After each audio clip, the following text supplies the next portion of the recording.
AI की दुनिया में बज रहा भारत का डंका, जानिए क्यों दिग्गज बता रहे इंडिया को वर्ल्ड लीडर।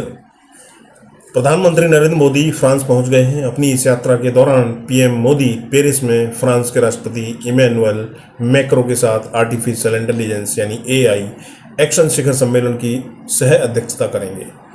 इस सम्मेलन में चीन और अमेरिका सहित दुनिया के 90 देशों के प्रतिनिधि पहुंच रहे हैं, लेकिन फ्रांस के राष्ट्रपति इमैनुअल मैक्रो सहित दुनिया में हर किसी की नज़रें भारत की तरफ टिकी हैं। इससे आप समझ सकते हैं कि भारत की अहमियत कितनी बड़ी है। आइए जानते हैं कि आखिर ऐसा क्या है कि एआई को लेकर आज दुनिया भारत की ओर देख रही है। फ्रांसीसी राष्ट्रपति इमैनुअल मैक्रो को लगता है कि भारत को एआई के मामले में अहम भूमिका निभानी है। मैक्रो ने भारत को एक महत्वपूर्ण देश माना है जो एआई के विकास और उसके सदुपयोग पर रोक में सार्थक भूमिका निभा सकता है। अमेरिका और चीन के बीच एआई को लेकर छिड़े युद्ध जैसी स्थिति में भी भारत की भूमिका काफ़ी अहम हो जाती है। साथ ही पीएम मोदी की उपस्थिति भारत की तकनीकी ताकत को ग्लोबल फोरम पर उभरने के लिए एक मौका प्रदान करती है। यह हमारे देश के लिए है अच्छी बात। शशि थरूर, कांग्रेस सांसद शशि थरूर ने इसे लेकर कहा, एआई पर बड़ा समिट है और हमारे प्रधानमंत्री को इसमें इतनी महत्वपूर्ण भूमिका दी गई है। यह हमारे देश के लिए बहुत ही अच्छी बात है क्योंकि एआई पूरी दुनिया को बदल रहा है। साथ ही थरूर ने कहा, एआई के सारे मामले पर जब अंतर्राष्ट्रीय नियम बनाए जाते हैं और भारत की आवाज़ नहीं सुनी जाती है तो हमारे देश को बहुत नुकसान होगा। इसलिए यह जरूरी है कि हम शुरुआत से ही वहाँ पर मौजूद रहें। बजट में भी एआई पर रहा था काफ़ी जोर। 1 फरवरी को जब बजट पेश किया गया तो उसमें भी एआई पर पूरा जोर दिया गया था। प्रधानमंत्री नरेंद्र मोदी ने बजट भाषण पर चर्चा के दौरान कहा कि मेरे लिए सिंगल एआई नहीं है, डबल एआई है। भारत की डबल ताकत है, एक एआई आर्टिफिशियल इंटेलिजेंस तो दूसरा एआई एस्पिरेशन इंडिया। हमने स्कूलों में 10,000 टिंकरिंग लैब शुरू किए हैं और उन लैब से निकले बच्चे रोबोटिक्स बनाकर अपने लोगों को चकित कर रहे हैं। जिस एआई को हौवा समझा गया उस एआई को प्रधानमंत्री नरेंद्र मोदी ने आसान शब्दों में बिल गेट्स को भी समझा दिया था। पीएम मोदी ने कहा था कि हमारे देश में माँ को आई बोलते हैं और अब मैं कहता हूँ कि अब बच्चा आई भी बोलता है और एआई भी बोलता है। वो इतना एडवांस हो गया है। 2 सालों में 44,000 करोड़ खर्च करेगा भारत।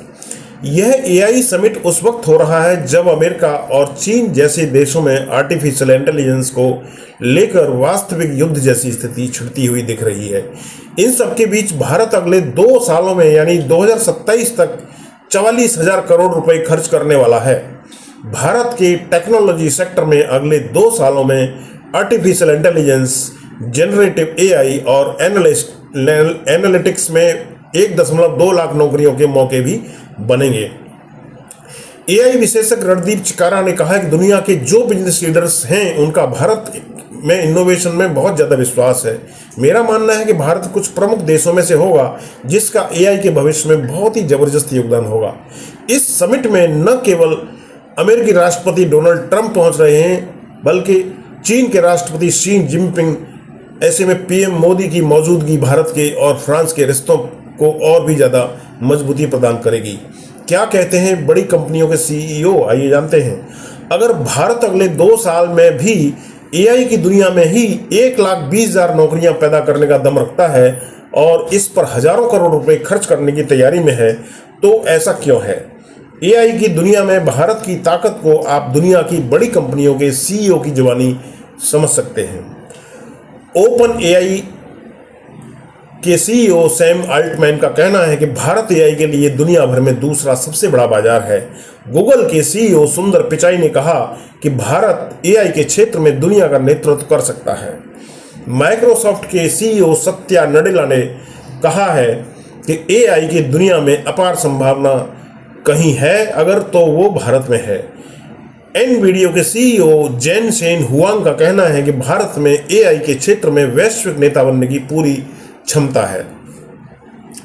आईबीएम के सीईओ अरविंद कृष्ण ने कहा है कि भारत बहुत तेजी से एआई के क्षेत्र में वैश्विक नेता बनने की ओर अग्रसर है। इसीलिए कहा गया है कि एआई आने वाले वक्त में भारत के लिए एक बहुत ही बड़ी कामयाबी की कहानी लिख सकता है।